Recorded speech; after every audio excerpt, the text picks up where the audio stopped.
3.3 example 10 નીચેની આકૃતિ સમલંબ ચતુષ્કોણ કેવી રીતે છે તે સમજાવો. કઈ બે બાજુ પરસ્પર સમાંતર છે? અહીં આપણે આકૃતિ બતાવી છે.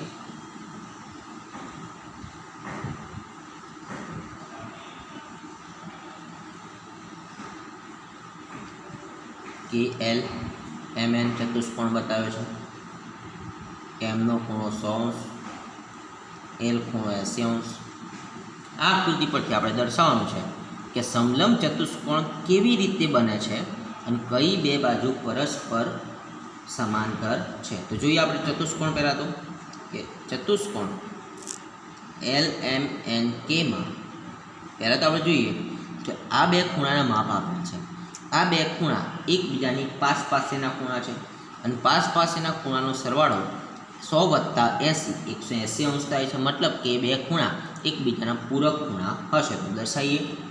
માપ ખૂણો L વત્તા માપ ખૂણો K બરાબર 80 વત્તા 100 બરાબર 180° થાય છે.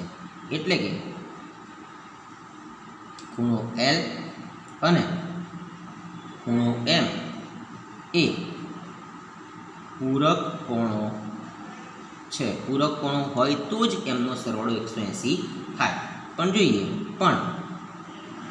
આ રેખાખંડ NM સમાંતર રેખાખંડ KL ને આ રેખાખંડ KL અને NM ને આ ML રેખા છેદે છે. રેખા ML છેદવાથી બનતા છેદિકાના એક જ બાજુના અંતઃકોણો છે. મેં તમને આગલા વિડીયોમાં વાત કરી અંતઃકોણ એટલે કે અંતઃકોણની જોડ સીધો C અને ઊંધો C એમ બે જોડ જે બતાવે એ છેદિકાના એક બાજુના અંતઃકોણો કહી શકાય છે. તો આપણે જોઈએ છેદિકાની આ બાજુના અંતઃકોણ બતાવ્યા છે. એટલે કે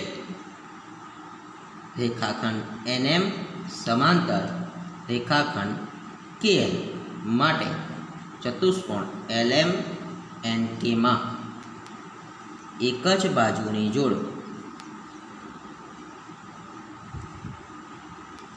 NM સમાંતર KL છે. તેથી આ ચતુષ્કોણ સમલંબ ચતુષ્કોણ છે એવું સાબિત થાય છે. એક્ઝામ્પલ 11 આપેલી આકૃતિમાં જો રેખાખંડ AB સમાંતર રેખાખંડ DC હોય તો માપ ખૂણો C શોધો. આપણને સરસ એવી આકૃતિ આપેલી છે. અહીં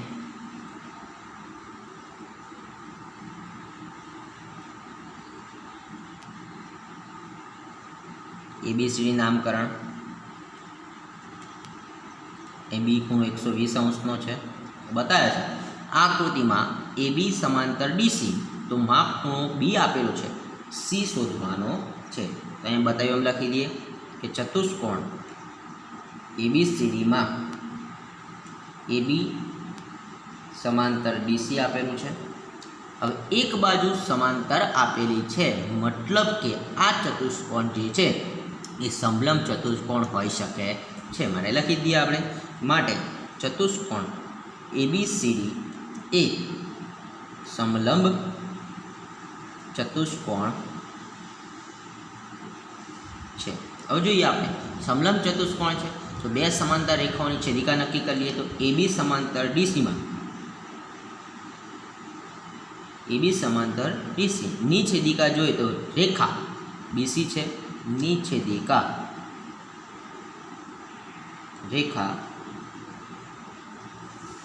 બીસી છે। હવે જોઈએ આપણે તો આ બી ખૂણો આપેલો છે 120નો, તો બીસી એ રેખા એ બી સમાંતર સીડીની છે, મતલબ કે એક બાજુના અંતઃકોણો બને। તો અંતઃકોણો એ એકબીજાના પૂરક કોણો હોઈ શકે, તો પૂરક કોણનો સરવાળો 180 હોઈ શકે। માટે આપણે આ બે ખૂણાને જોઈએ તો માપ ખૂણો બી વત્તા માપ ખૂણો સી બરાબર 180। એનું કારણ છે કે છેદિકાની એક બાજુના અંતઃકોણો એ પૂરક કોણ હોઈ શકે છે, માટે એમનો સરવાળો 180 થાય છે। જેમ આપણે આગલા દાખલામાં જોયું એમ બીનું માપ છે આપણી જોડે 120° વત્તા માપ ખૂણો સી શોધવાનો છે બરાબર 180°। માપ ખૂણો સીને સૂત્ર કરતાં બનાવીએ બરાબર પછીની સંખ્યા 180 પ્લસ 120 પેલી બાજુ જાય તો માઇનસ 120, માટે માપ ખૂણો સી બરાબર 60° મળે છે। એક્ઝામ્પલ 12, બાજુમાં આપેલ આકૃતિમાં જો રેખાખંડ એસપી સમાંતર રેખાખંડ આરક્યુ હોય તો ખૂણા પી અને ખૂણા એસનું માપ શોધો। કૌંસમાં બતાવે છે જો તમે માપ ખૂણો આર શોધતા હોય તો શું માપ ખૂણો પી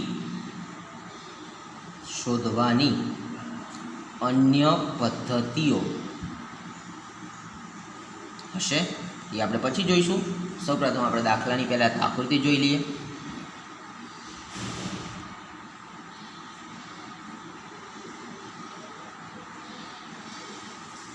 PQRS ચતુષ્કોણ,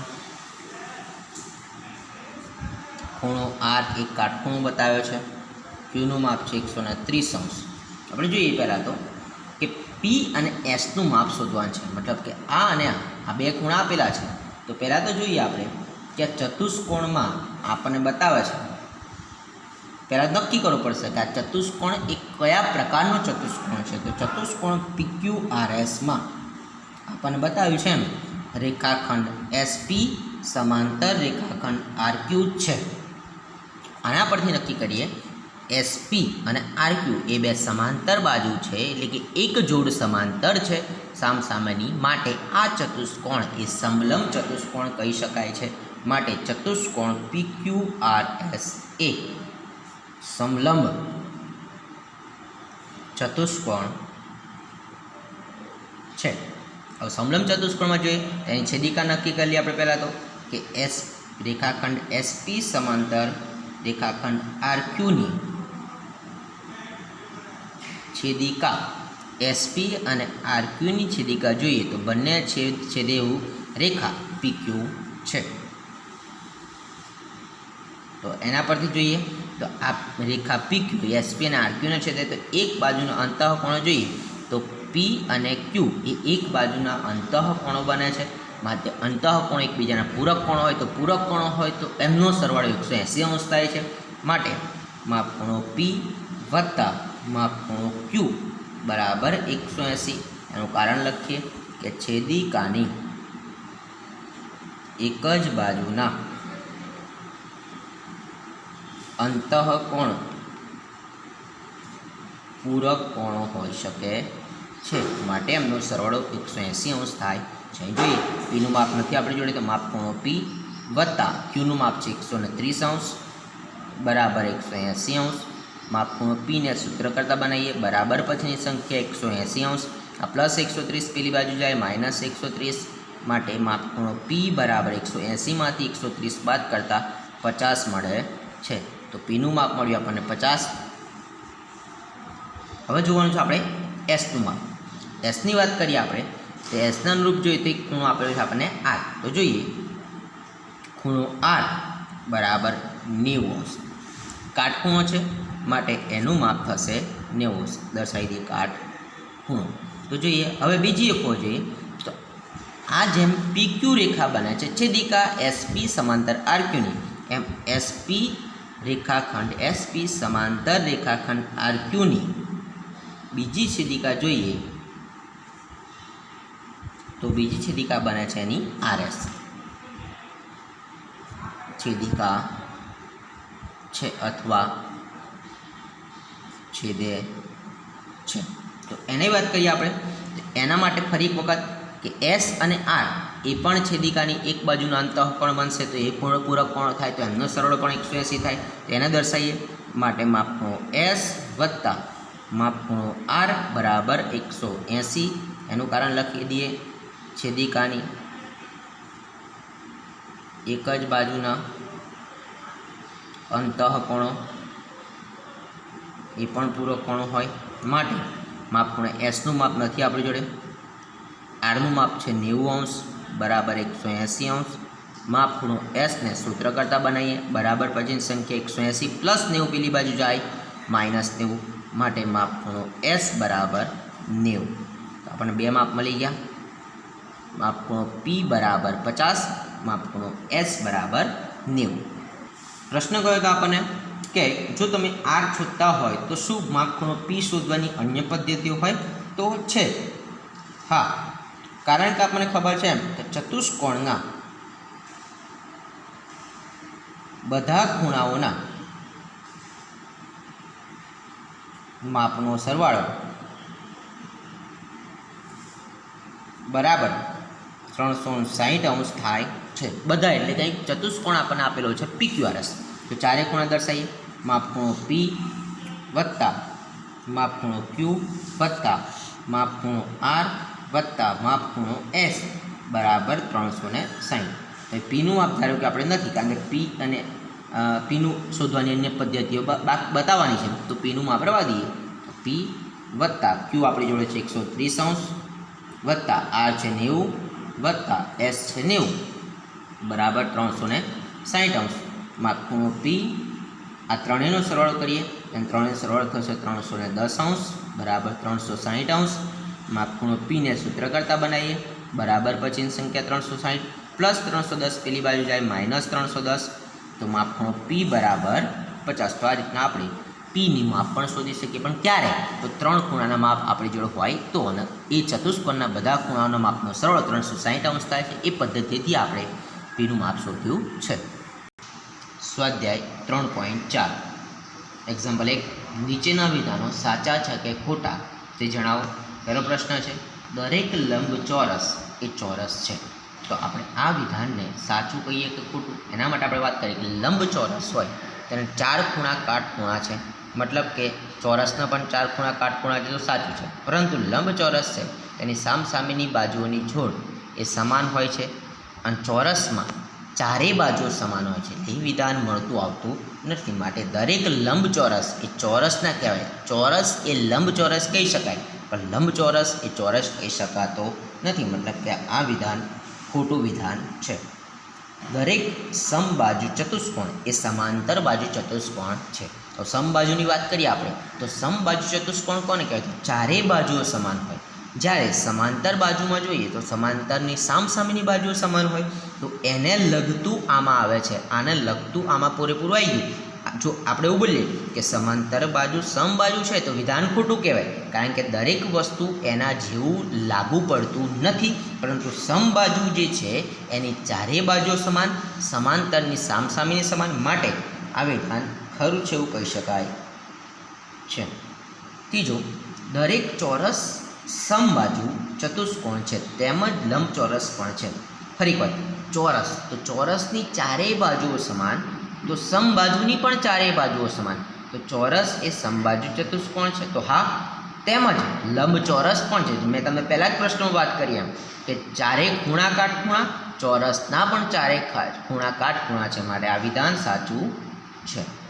દરેક ચોરસ સમાંતર બાજુ ચતુષ્કોણ નથી. ફરી એક વાર, ચોરસની ચારેય બાજુઓ સમાન, સમાંતર બાજુ ચતુષ્કોણની સામસામેની સમાન, તો એ લાગુ પડે છે. અહીં આપણને બતાવ્યું નથી, તો આ વિધાન છે તો ખોટું કહેવાય. અહીં નથી માટે આ વિધાન છે તો સાચું કહેવાય, નથી એટલે આ વિધાન ખોટું કહી શકાય છે. પાંચમી સંખ્યા, દરેક પતંગાકાર ચતુષ્કોણ સમબાજુ ચતુષ્કોણ છે. તો પતંગાકાર બાજુની વાત કરીએ આપણે તો એ સમબાજુ ચતુષ્કોણ છે એવું કહી શકાતું નથી, કારણ કે સમબાજુ ચતુષ્કોણની ચારેય બાજુ સમાન, જ્યારે પતંગાકારમાં સમાન હોતી નથી, માટે આ વિધાન ખોટું છે. એના પછી દરેક સમબાજુ ચતુષ્કોણ પતંગાકાર ચતુષ્કોણ છે. ફરી વખત ઊંધું આવ્યું, સમબાજુનું લાગુ પડે છે પતંગાકારમાં, માટે આ વિધાન સાચું છે. દરેક સમાંતર બાજુ ચતુષ્કોણ સમલંબ ચતુષ્કોણ પણ છે. સમલંબની વાત કરીએ તો સમલંબની સામસામેની ફક્ત એક જોડ સમાન હોય અને સામસામેની સમાન હોય સમાંતર બાજુ ચતુષ્કોણ, માટે સમાંતર બાજુ ચતુષ્કોણ એ સમલંબ ચતુષ્કોણ છે. અને છેલ્લી સંખ્યા, દરેક ચોરસ સમલંબ ચતુષ્કોણ છે. તો દરેક ચોરસ એ સમલંબ ચતુષ્કોણ છે, તો આપણે એને પણ વિધાન સાચું કહી શકીએ, કારણ કે ચોરસની ચારે બાજુઓ સમાન, સમલંબ ચતુષ્કોણની સામસામેની બાજુની એક જોડ સમાન, માટે આ વિધાન પણ ખરું કહીએ છીએ. એક્ઝામ્પલ 2, એવા ચતુષ્કોણના નામ આપો કે જેમાં પ્રશ્ન 1 છે ચારેય બાજુની લંબાઈ સમાન હોય. તો એવો ચતુષ્કોણ કયો છે કે ચારેય બાજુઓની લંબાઈ સમાન હોય? તો ચોરસ અને સમબાજુ ચતુષ્કોણ. ચતુષ્કોણના આ બે એવા છે, ચોરસ અને સમબાજુ ચતુષ્કોણની ચારેય બાજુઓની લંબાઈ સમાન હોય છે. બીજો પ્રશ્ન છે ચારેય ખૂણા એ કાટખૂણા હોય એવો ચતુષ્કોણ. તો એક છે આપણે ચોરસ ના ચારેય ખૂણા કાટખૂણા, અને બીજો છે લંબચોરસ, એના પણ ચારેય ખૂણા કાટખૂણા હોય છે. દાખલો નંબર 3, કેવી રીતે એક ચોરસ એ ચતુષ્કોણ બને છે? તો ચતુષ્કોણ કેવી રીતના બને ચોરસ? તો ચોરસને 4 બાજુઓ છે, તેથી તે ચતુષ્કોણ છે. 4 બાજુઓ 4 રેખાખંડોથી બનતી આકૃતિ ચોરસ બને છે, માટે ચોરસ એ 4 બાજુઓ ધરાવે છે, માટે એ ચતુષ્કોણ કહેવાય છે. બીજું છે સમાંતર બાજુ ચતુષ્કોણ. તો ચોરસની સામસામેની બાજુઓ સમાન છે તથા સમાંતર પણ છે, તેથી તે સમાંતર બાજુ ચતુષ્કોણ કહેવાય છે.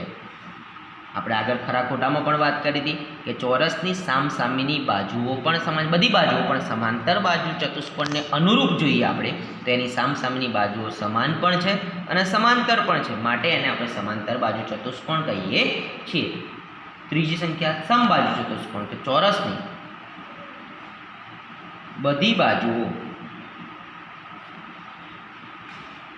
સમાન હોય છે, તેથી તે સમબાજુ ચતુષ્કોણ છે. ચોરસની ફરી એક વખત જોઈએ તો ચારેય બાજુઓ સમાન હોય અને સમબાજુ એટલે કે ચારેય બાજુઓ સમાન, તો બંને અનુરૂપ બને છે, માટે ચોરસની બધી બાજુઓ સમાન હોય, તેથી તે સમબાજુ ચતુષ્કોણ છે. અને ચોથી સંખ્યા લંબચોરસ છે, તે વિગતવાર સમજાવો. તો એને માટે આપણે સીધી ભાષામાં કહી દઈએ કે ચોરસના બધા જ ખૂણા કાટખૂણા છે, તેથી તે લંબચોરસ છે. લંબચોરસના ચારેય ખૂણા કાટખૂણા હોય, તો ચોરસના પણ ચારેય ખૂણા કાટખૂણા છે, માટે ચોરસ એ લંબચોરસ કહી શકાય છે. એક્ઝામ્પલ 4, નીચે દર્શાવેલ મુજબ વિકર્ણો ધરાવતા ચતુષ્કોણના નામ આપો.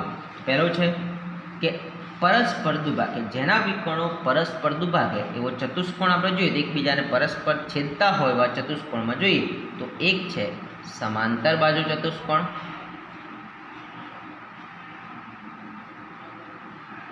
બીજો છે લંબચોરસ, ત્રીજો છે ચોરસ અને ચોથો છે સમબાજુ ચતુષ્કોણ. આ 4 ચતુષ્કોણ એવા છે કે જે એના વિકર્ણો એકબીજાને પરસ્પર છેદે છે.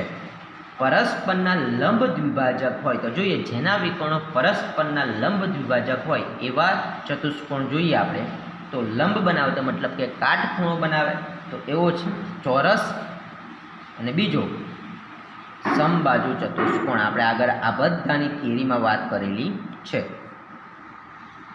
ત્રીજો જેના વિકર્ણો સમાન હોય તો જેના વિકર્ણોના માપ સમાન હોય એવા ચોરસ એના વિકર્ણો સમાન હોય છે અને બે લંબચોરસ એના વિકર્ણો પણ સમાન હોય છે. દાખલો નંબર 5 લંબચોરસના એક બહિર્મુખ ચતુષ્કોણ છે એવું સમજાવો. લંબચોરસ એક બહિર્મુખ ચતુષ્કોણ છે એવું સમજાવો. તેનું તારણ આપણે બતાવીએ કે લંબચોરસમાં દરેક ખૂણાનું માપ 180 અંશ કરતાં ઓછું છે અને બંને વિકર્ણો લંબચોરસના અંદરના ભાગમાં જ હોય છે. તેથી લંબચોરસ એ બહિર્મુખ ચતુષ્કોણ કહેવાય છે. ફરી એક વાત કરીએ કે એના ખૂણાનું માપ જે હોય 180 અંશ કરતાં ઓછું હોય કારણ કે 90 અંશના હોય છે ચારે ખૂણા તો ચારે ચાર ખૂણા 9 ચોક 36 180 કરતાં ઓછું હોય પ્રત્યેક ખૂણાની વાત છે એટલે 90 180 કરતાં ઓછું અને બંને વિકર્ણો એક અને બે વિકર્ણો એ અંદરના જ ભાગમાં હોય તેથી લંબચોરસ એ બહિર્મુખ ચતુષ્કોણ છે. એક્ઝામ્પલ 6 કાટકોણ ત્રિકોણ ABCમાં કાટખૂણાની સામેની બાજુનું મધ્યબિંદુ O છે. શિરોબિંદુઓ A, B અને C થી બિંદુ O કેવી રીતે સમાન અંતરે આવે એ સમજાવો. તો આપણે એક સામાન્ય આકૃતિ દ્વારા સમજીએ. આપણે ત્રિકોણ કયો છે તો આપણે ત્રિકોણ દોરી દઈએ.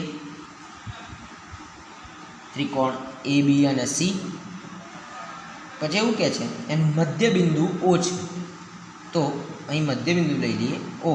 તો અહીંથી ધારો કે આપણે ચતુષ્કોણ બનાવીએ કાચી આકૃતિથી ટપકાથી તો આ રીતના બનશે. અહીં બિંદુ નામ આપી દઈએ D.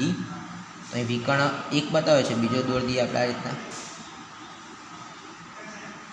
તો અહીં જોઈએ આપણે તો આકૃતિમાં આપણે શું કર્યું તો કિરણ BO ને D સુધી લંબાવો જેથી PO બરાબર OD થાય.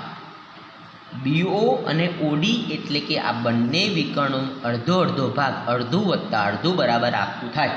સરખું બતાવીએ. CD અને